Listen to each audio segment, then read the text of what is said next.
Bienvenue dans cette 6e vidéo qui évoquera le diagnostic de l'algodystrophie et les tentatives de traitement classiques proposées.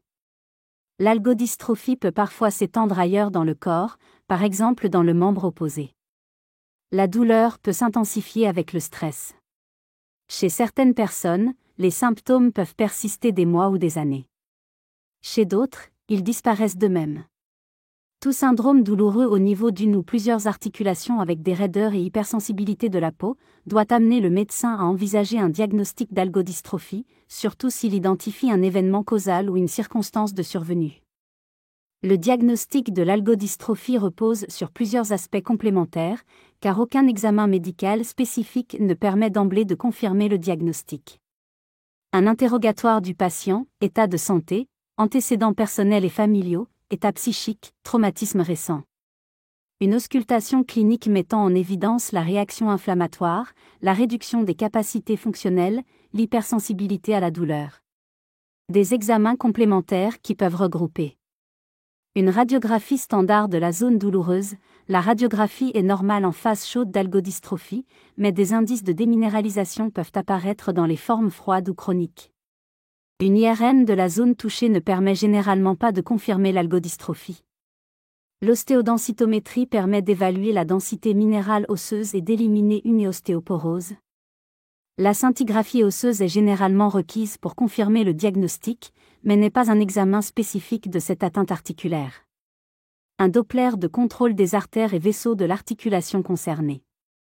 Un électromyogramme de test des nerfs de l'articulation concernée. À savoir, le diagnostic de l'algodystrophie peut être complexe lorsque les symptômes ne sont pas caractéristiques. Une fois le diagnostic de l'algodystrophie confirmé, une prise en charge adaptée doit être instaurée le plus rapidement possible. Ci-dessous vous trouverez les traitements classiques et fréquents. Et ici tout ce que j'ai testé et mon avis et témoignage. Dans un premier temps, la douleur, l'inflammation et les raideurs sont traités par la prise d'antalgiques et d'anti-inflammatoires. Des médicaments dits myorelaxants, médicaments permettant la relaxation musculaire, peuvent également permettre de soulager l'inconfort.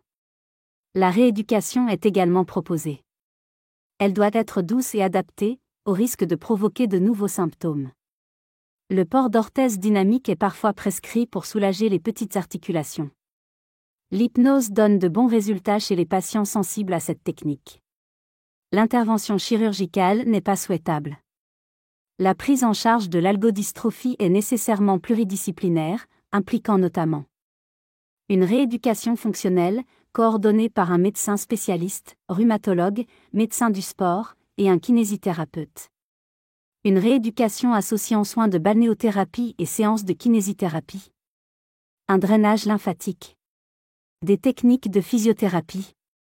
La cryothérapie, application de courte durée d'un froid intense, ou au contraire des séances de réchauffement en particulier pour les formes froides. Un programme d'activité physique adapté, le repos strict n'est pas recommandé. Un traitement médical pour soulager les symptômes du patient. Des médicaments contre la douleur.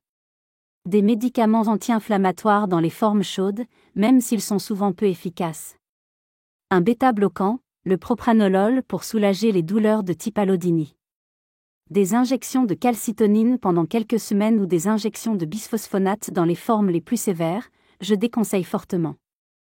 Des médicaments psychotropes pour les troubles psychologiques, anxiolytiques ou antidépresseurs. La neurostimulation transcutanée peut soulager certaines douleurs. Dans les formes les plus sévères et résistantes aux autres traitements, d'autres thérapeutiques peuvent être envisagées au cas par cas, comme les blocs régionaux intraveineux, formes d'anesthésie locale ou locorégionale. Il n'existe actuellement pas de recommandation générale pour la prise en charge de l'algodystrophie. Les différents aspects du traitement sont adaptés au cas spécifique de chaque patient et notamment à l'évolution de ses symptômes. À bientôt dans une prochaine vidéo pour la suite.